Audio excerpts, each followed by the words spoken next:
اخلاق کا مظاہرہ کہاں سے لینے جاؤ گے؟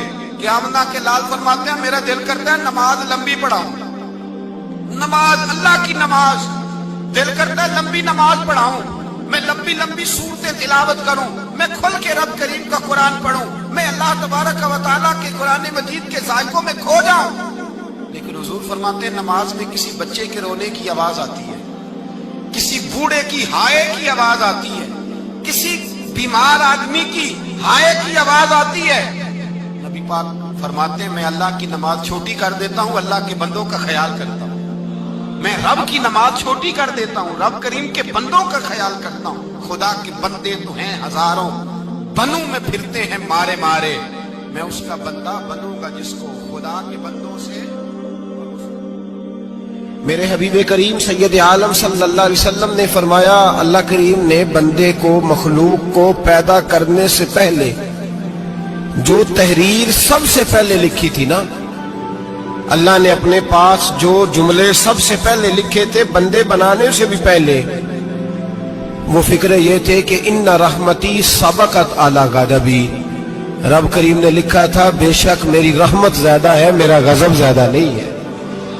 اس نے لکھا تھا کہ میری رحمت ہمیشہ میرے غضب پر غالب رہے گی۔